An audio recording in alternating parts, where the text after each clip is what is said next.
সুপ্রিয় শিক্ষার্থীবৃন্দু, আসসালামু আলাইকুম। নাগরপুর অনলাইন স্কুলের পক্ষ থেকে আমি তোমাদের জানাচ্ছি স্বাগতম।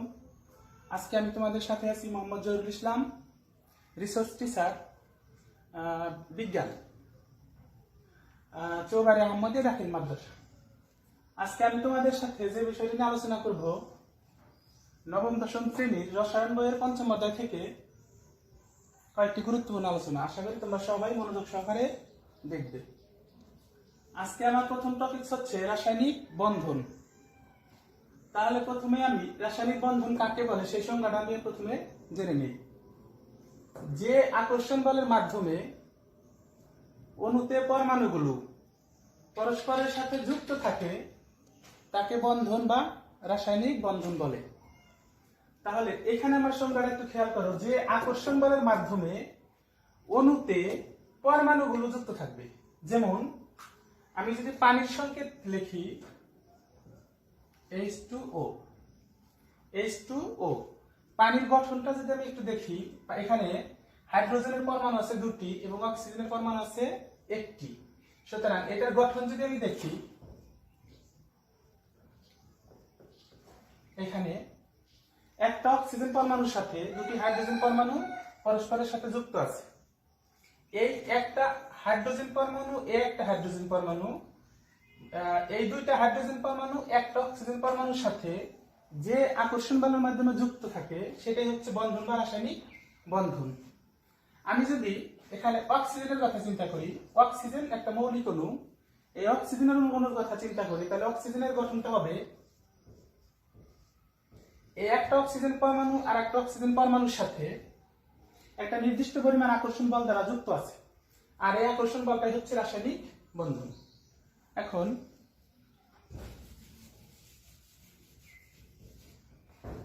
আরেকটা আমি উদাহরণ দিচ্ছি, যেমন সোডিয়াম ক্লোরাইড। সোডিয়াম ক্লোরাইডটা যদি ভাঙি তাহলে এখানে হবে সোডিয়াম আয়ন আর হচ্ছে ক্লোরাইড আয়ন। এই সোডিয়াম আয়ন এবং ক্লোরাইড আয়ন পরস্পরের সাথে যে শক্তি দ্বারা যুক্ত থাকে সেই শক্তিটাই হচ্ছে রাসায়নিক বন্ধন। আশা করি তোমরা রাসায়নিক বন্ধন সম্পর্কে বুঝছো। এবার আমার পরের টপিক হচ্ছে যোজ্যতা ইলেকট্রন।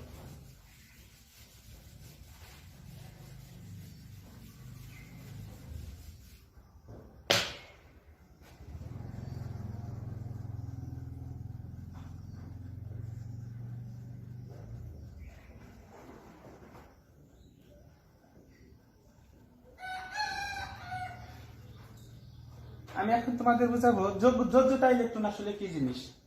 প্রত্যেকটা মৌলকে আমরা যখন ইলেকট্রন বিন্যাস করি, এই কোন মৌলকে ইলেকট্রন বিন্যাস করলে তার সর্বশেষ শক্তি স্তরের মোট ইলেকট্রন সংখ্যাটাই হচ্ছে তার যোজ্যতা ইলেকট্রন। তাহলে আমি সংজ্ঞাটা যদি লিখি, কোন মৌলের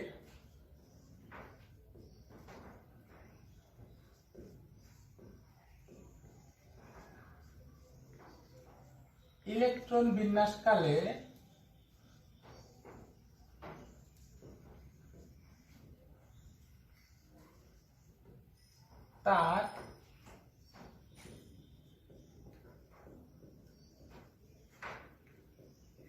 তার সর্বশেষ শক্তি স্তরের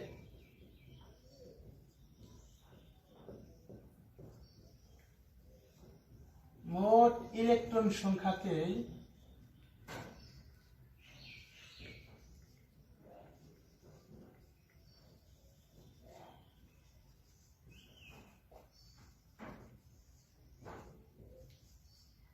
যোজ্যতা ইলেকট্রন বলে।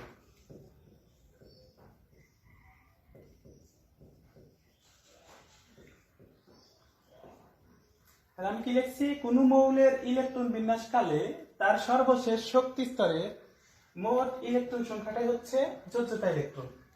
এখন আমি উদাহরণ হিসাবে যদি ধরি, যেমন পটাশিয়াম একটা মৌল, পটাশিয়ামের পারমাণবিক সংখ্যা হচ্ছে 11। পটাশিয়ামের পারমাণবিক সংখ্যা 11। এটাকে যদি আমি ইলেকট্রন বিন্যাস করি 1s2 2s2 2p6 3s1, potassium আয়নের শক্তি স্তর আছে হচ্ছে 1s একটা শক্তি স্তর, 2s এবং 2p একটা শক্তি স্তর, আর 3s হচ্ছে আরেকটা শক্তি স্তর। তাহলে এই পটাশিয়ামের সর্বশেষ শক্তি স্তরটা হচ্ছে 3s। অতএব এই সর্বশেষ শক্তি স্তরের ইলেকট্রন সংখ্যা হচ্ছে 1টি। সুতরাং পটাশিয়ামের যোজ্যতা ইলেকট্রন হচ্ছে 1। পটাশিয়ামের যোজ্যতা ইলেকট্রন 1। এবার আসো আমি আর একটা মৌল আসি, যেমন phosphorus 15, 1s2, 2s2, 2p6, 3s2, 3p3। এখানেও শক্তি স্তর হচ্ছে একটা শক্তি স্তর, একটা শক্তি স্তর, একটা শক্তি স্তর। তাহলে 3s 3p মিলা যেহেতু একটা শক্তি স্তর, তাহলে সর্বশেষ শক্তি স্তর ইলেকট্রন সংখ্যা কত আছে? 3 আর 2 5টি। সুতরাং ফসফরাসের যোজ্যতা ইলেকট্রন হচ্ছে 5টি। তো আমার মনে হয় তোমরা যোজ্যতা ইলেকট্রন অবশ্যই বুঝছাও। তাহলে যে কোনো মৌলের ক্ষেত্রে আমরা যোজ্যতা ইলেকট্রন বের করতে পারবো। আরো যে একটা যদি উদাহরণ দেওয়া হয়, যেমন chlorine 1s2, 2s2, 2p6, 3s2, 3p5। এখানে ক্লোরিনের সর্বশেষ শক্তি স্তরের ইলেকট্রন সংখ্যা হচ্ছে 7টি। সুতরাং ক্লোরিনের যোজ্যতা ইলেকট্রন হচ্ছে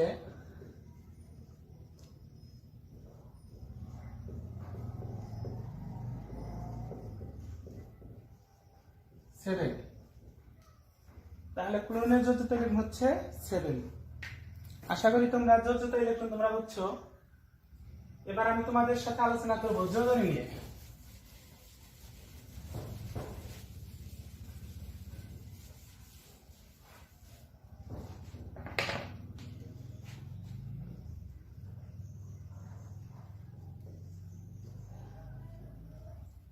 যোজনী জিনিসটা কি? যোজনীর অনেকগুলো সংজ্ঞা আছে। আমি প্রথম সংজ্ঞা হিসাবে যদি বলি যে নিষ্ক্রিয় গ্যাসের ইলেকট্রন বিন্যাস কাঠামো লাভের জন্য কোন মৌলের সর্বশেষ শক্তি স্তরে যে কয়টি বিজোড় ইলেকট্রন ব্যবহৃত হয় তার সংজ্ঞা আমি যদি লিখি,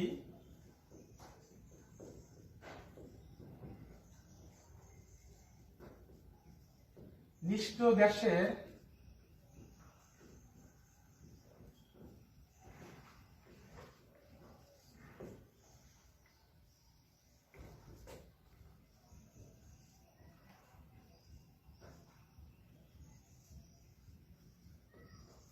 নিষ্ক্রিয় গ্যাসের ইলেকট্রন বিন্যাসের কাঠামো লাভের জন্য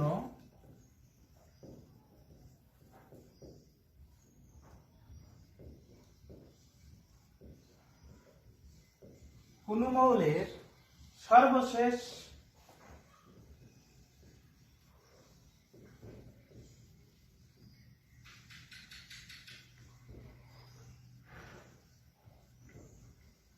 শক্তি স্তরে যে কয়টি বিজোড় ইলেকট্রন ব্যবহৃত হয়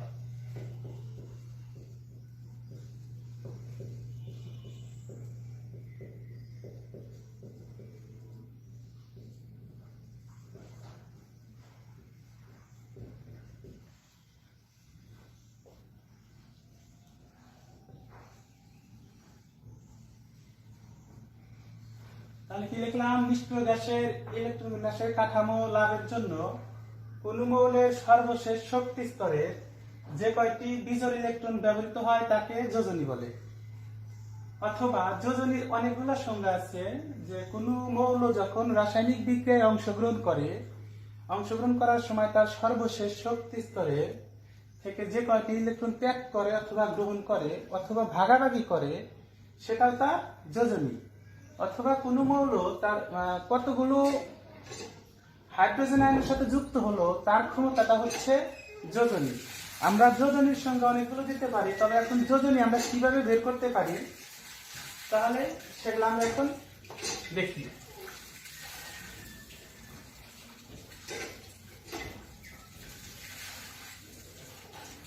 যোজনী অনেক প্রকার আছে। আমি প্রথমে কতগুলো মৌল নিতেছি, এই মৌলগুলোর আমরা যোজনী বের করব। যেমন হাইড্রোজেনের হচ্ছে কত 1, পারমাণবিক সংখ্যা হচ্ছে 1, হাইড্রোজেনের ইলেকট্রন বিন্যাস হচ্ছে 1s1।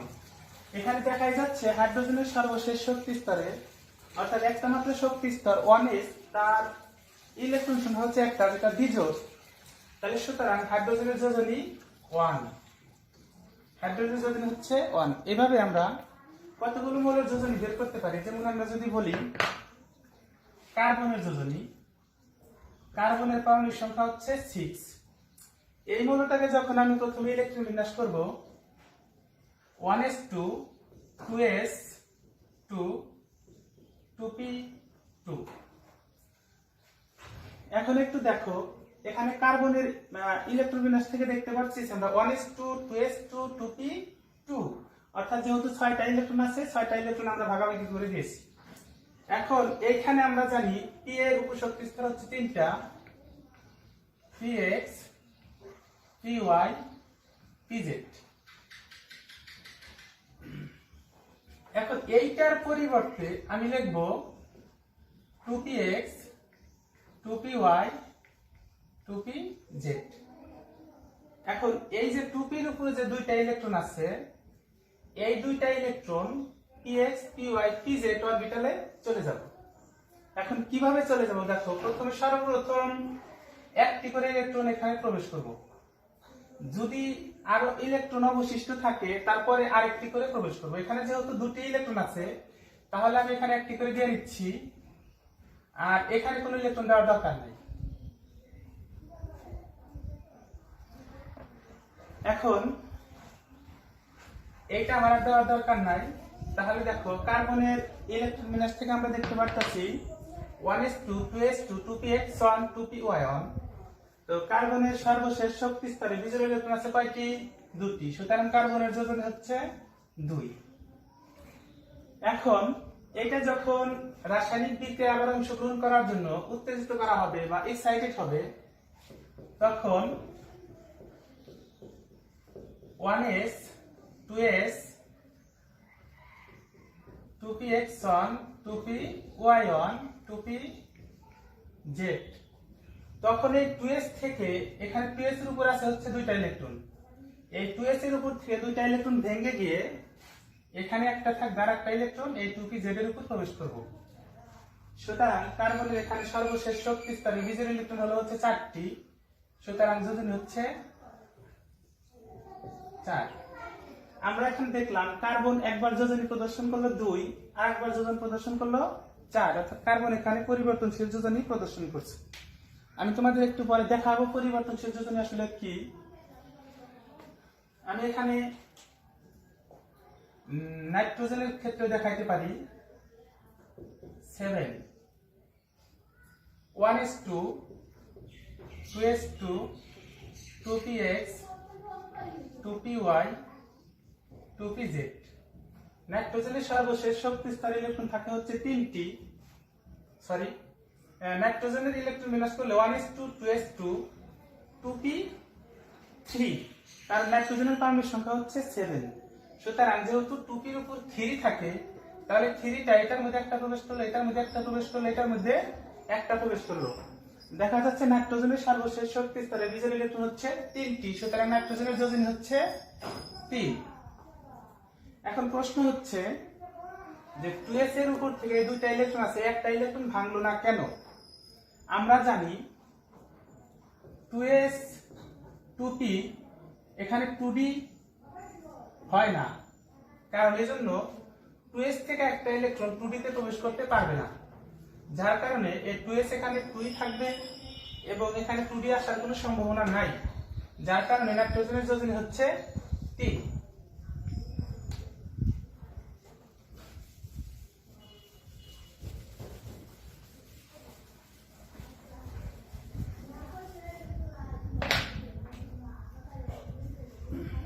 যোজনী হচ্ছে কয়েক প্রকার, তার মধ্যে প্রথমে আসো আমরা ধরি সক্রিয় যোজনী কি।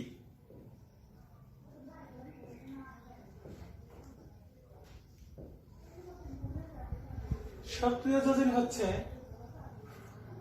যে কোন মৌলের পরমাণুতে যে কয়টা যোজনী কার্যকর থাকে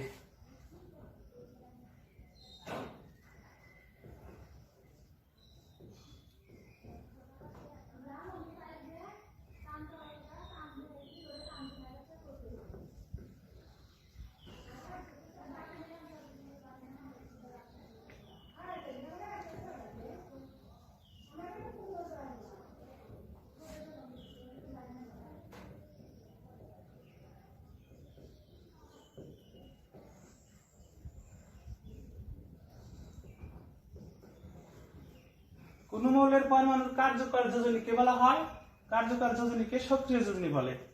যেমন FeCl2, এখানে আয়রনের কার্যকর যোজনী আছে হচ্ছে 2, এখানে আয়রনের কার্যকর যোজনী হচ্ছে 2, আর এই কার্যকর যোজনীকে বলবো আমরা সক্রিয় যোজনী। সুতরাং ফেরাস ক্লোরাইড যৌগে আয়রনের সক্রিয় যোজনী হচ্ছে 2। এবার একইভাবে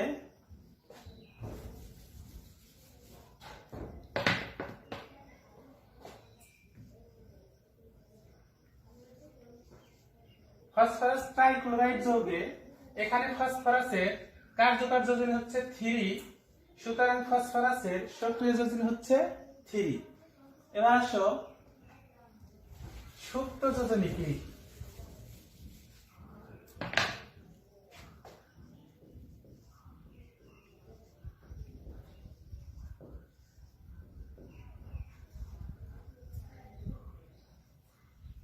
কোন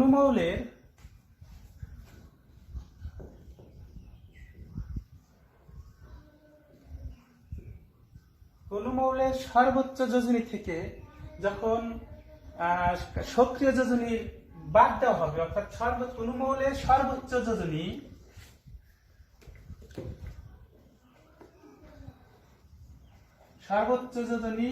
ও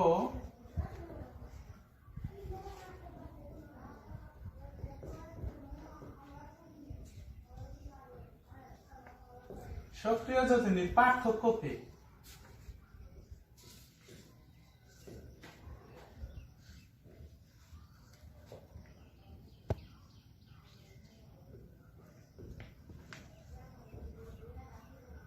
কোন মৌলের সর্বোচ্চ যোজনী এবং সক্রিয় যোজনীর পার্থক্যকে বলা হয় সুপ্ত যোজনী।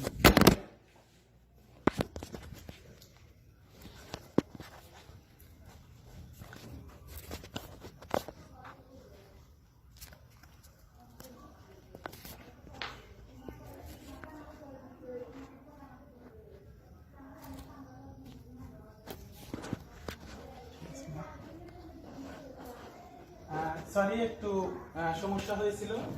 কোন মৌলের সর্বোচ্চ যোজনী ও সক্রিয় যোজনীর পার্থক্যকে বলা হয় সুপ্ত যোজনী। তাহলে কিরকম সুপ্ত যোজনী? যেমন আমি এইটাই উদাহরণ দিচ্ছি, FeCl2 এই ফেরাস ক্লোরাইড যৌগে আয়রনের সর্বোচ্চ যোজনী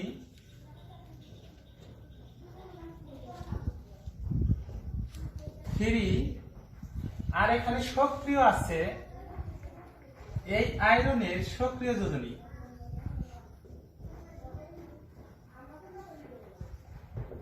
2। সুতরাং আয়রনের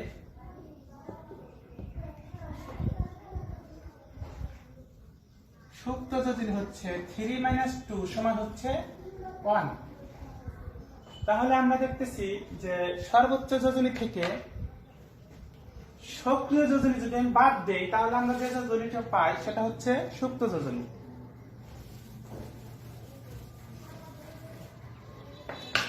এখন আসো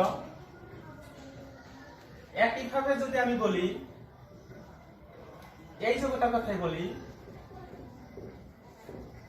ফেরিক ক্লোরাইড যৌগে আয়রনের সর্বোচ্চ যোজনী হচ্ছে এখানে 3, আয়রনের সর্বোচ্চ যোজনী হচ্ছে 3, এবং এই আয়রনের সক্রিয় বা কার্যকর যোজনী হচ্ছে এখানে 3।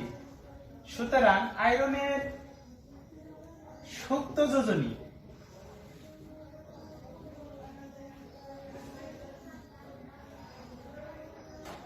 সুপ্ত যোজনী 3 - 3 সমান হচ্ছে 0। ফেরিক ক্লোরাইড যৌগে আয়রনের সুপ্ত যোজনী হচ্ছে 0। তো আশা করি তোমরা সুপ্ত যোজনী বুঝছো। এখন আমি তোমাদের সাথে আসছি পরিবর্তনশীল যোজনী নিয়ে।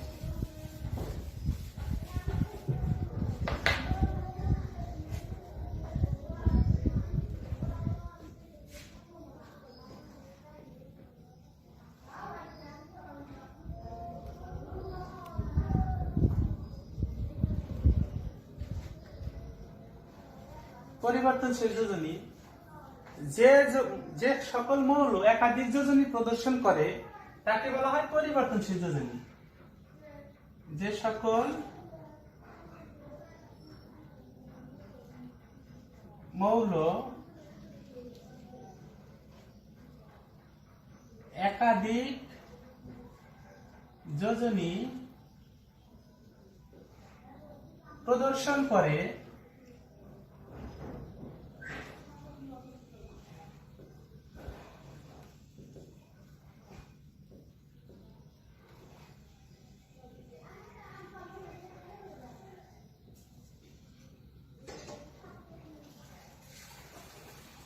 যে সকল মৌল একাধিক যোজনী প্রদর্শন করে তাকে বলা হয় পরিবর্তনশীল যোজনী। আমি প্রথমে তোমাদের যোজনীর ক্ষেত্রে কার্বনের যোজনী আমি তোমাদের বের করে দেখাইছিলাম যে কার্বন সাধারণত 2-4 যোজনী প্রদর্শন করে, সুতরাং কার্বন পরিবর্তনশীল যোজনী প্রদর্শন করে। এবার আমি এই পরিবর্তনশীল যোজনীর ক্ষেত্রে আমি তোমাদের প্রথমে দেখাচ্ছি ফসফরাস 15। আমরা প্রথমেই বলে নেই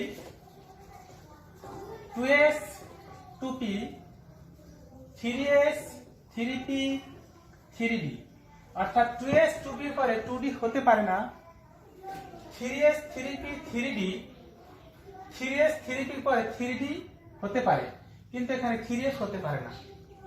তাহলে ফসফরাস 15 এর ক্ষেত্রে যখন ইলেকট্রন বিন্যাস করব 1s2 2s2 2p6 3s2 3p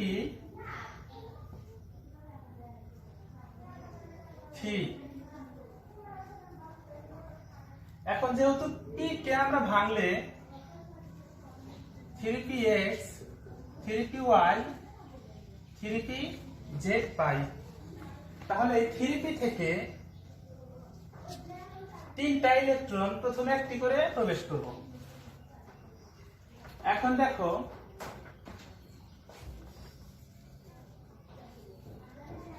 আমি যদি ফসফরাসের ক্ষেত্রে চিন্তা করি তাহলে ফসফরাসের সর্বশেষ শক্তি স্তরে বিজোড় ইলেকট্রন আছে হচ্ছে 3টি, সুতরাং এই ক্ষেত্রে ফসফরাসের যোজনী হচ্ছে 3। এখন এইটা যখন আবার রাসায়নিক বিক্রিয়ায় অংশগ্রহণ করার সময় উত্তেজিত হবে তখন এটা যোজনী হবে এরকম 1s2 2s2 2p6 3s 3px 3py 3pz। যেহেতু এখানে 3s এর উপর 2টা ইলেকট্রন আছে এবং 3 নাম্বার শক্তি স্তরে 3s 3p 3d অরবিটাল আছে, সুতরাং এখানে আমরা d এর 5টা উপশক্তি স্তর আছে dxy dyz dzx dx square minus y square আর একটা হচ্ছে dz স্কয়ার। এখন দেখো তাহলে এখানে আমরা 3d xy নিয়ে আসলাম, এখানে এই s এর উপর একটা ইলেকট্রন প্রবেশ করব আর একটা ইলেকট্রন চলে যাবে হচ্ছে d এর উপর। তাহলে এখন ফসফরাসের সর্বশেষ শক্তি স্তরে বিজোড় ইলেকট্রন আছে হচ্ছে 5টি, সুতরাং ফসফরাসের যোজনী এখন 5। অতএব আমরা বলতে পারি ফসফরাসের পরিবর্তনশীল যোজনী প্রদর্শন করে এবং এর যোজনী হচ্ছে একবার 3 আর একবার হচ্ছে 5।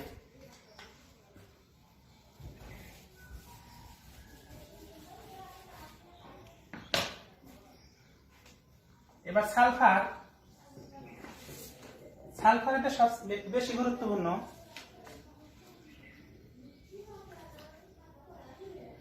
1s2 2s2 2p6 3s2 3p4। দেখো আমি এটাকে ভাঙলে 3px 3py 3pz, এটার উপর যেহেতু 4টি ইলেকট্রন আছে আমরা জানি সমশক্তি সম্পন্ন অরবিটালে প্রথমে একটি করে ইলেকট্রন আগে প্রবেশ করবে, এখানে আমি একটি ইলেকট্রন প্রবেশ করালাম, এখানে একটি, এখানে একটি। এখন এবার খেয়াল করো 3p4 আছে, আমি কেবলমাত্র দিয়েছি 3টি ইলেকট্রন, তাহলে আমার এখানে আবারও আরেকটা করে ইলেকট্রন প্রবেশ করবে, তাহলে এখানে 2টা হয়ে গেল। তাহলে এখন সালফারের প্রথম ক্ষেত্রে সর্বশেষ শক্তি স্তরে বিজোড় ইলেকট্রন আছে হচ্ছে 2টি। তো সুতরাং সালফারের যোজনী হচ্ছে ক্ষেত্রে প্রথম ক্ষেত্রে 2। এবার এইটাই, এই সালফারে যখন পরবর্তীতে আবার রাসায়নিক বিক্রিয়ায় অংশগ্রহণ করার সময় উত্তেজিত হবে বা এক্সাইটেড করা হবে, তখন এটার ইলেকট্রন বিন্যাসটা নিয়মিতভাবে হয় 1s2 2s2 2p6 3s2 3px 3py 3pz। এখন আমরা জানি এই 3px থেকে এটার উপর 2টা ইলেকট্রন আছে, এইটা ভেঙে গিয়ে 3d তে চলে যাব। 3dx এটার উপর এখন 2টা ছিল, এখন একটা থাকবে, এটাতে একটাই ছিল, এটাও একটা, এটা একটা চলে গেল। সুতরাং এখন সালফারের সর্বশেষ শক্তি স্তরে বিজোড় ইলেকট্রন আছে হচ্ছে 4টি, যোজনী হচ্ছে এখন 4।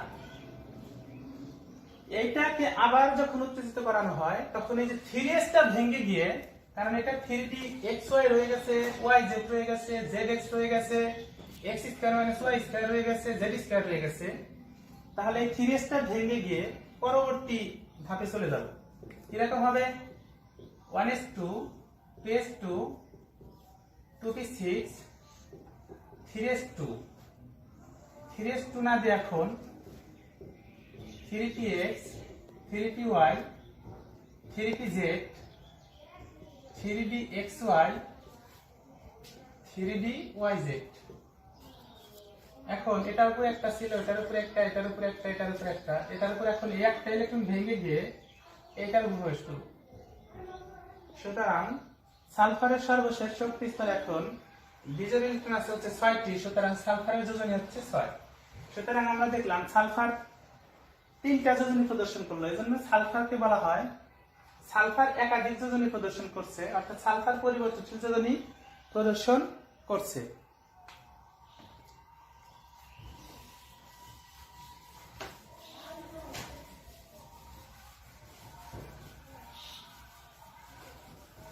আশা করি তোমরা বিষয়গুলো বুঝতে পারছো।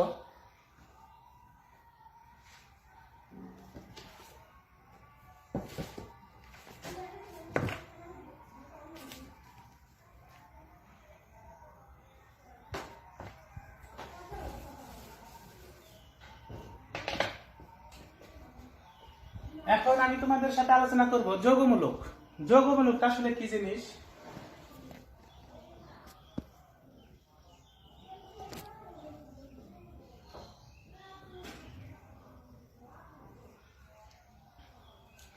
যৌগমূলক হচ্ছে একাধিক মৌলের কতিপয় পরমাণু বা আয়ন, একাধিক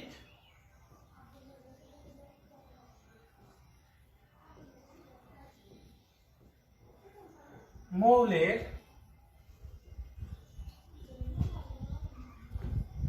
কতিপয় পরমাণু বা আয়ন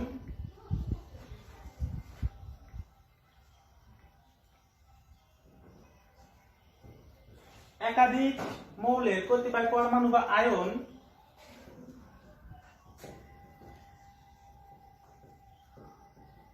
পরস্পরের সাথে মিলিত হয়ে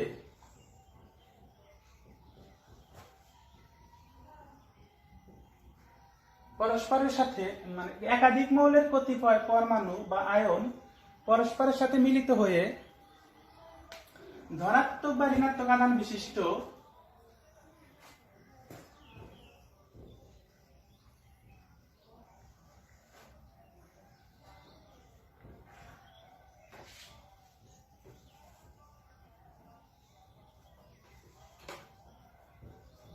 ধনাত্মক বা ঋণাত্মক আধান বিশিষ্ট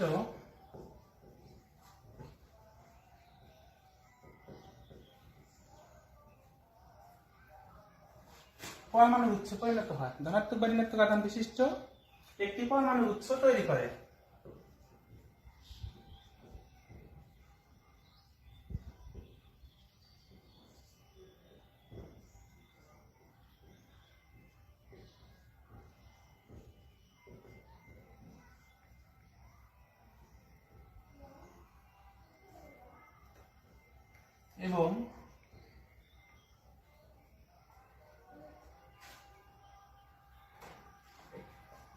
একটি পরমাণু গুচ্ছ তৈরি করে এবং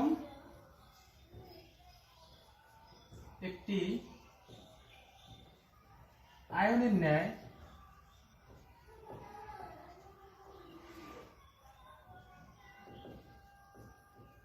আচরণ করে, তাহলে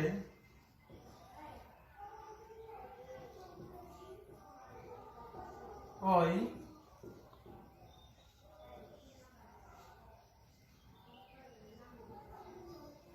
পরমাণু গুচ্ছকে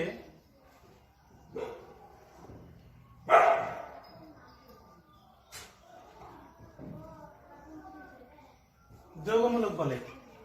তাহলে সংজ্ঞাটা দেখো, আমি আরেকবার বলছি। একাধিক মৌলের কতিপয় পরমাণু বা আয়ন পরস্পরের সাথে মিলিত হয়ে ধনাত্মক বা ঋণাত্মক আধান বিশিষ্ট একটি পরমাণু গুচ্ছ তৈরি করে এবং একটি আয়নের ন্যায় আচরণ করে, তাহলে ওই পরমাণু গুচ্ছকে বলা হবে যৌগমূলক।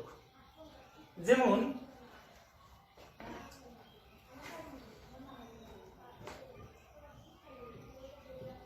যেমন অ্যামোনিয়ার সাথে যদি আমি একটি হাইড্রোজেন আয়নকে যুক্ত করি, তাহলে হবে অ্যামোনিয়াম আয়ন। অ্যামোনিয়ার সাথে যখন আমি একটি হাইড্রোজেন আয়নকে যুক্ত করব, তখন হবে অ্যামোনিয়াম আয়ন।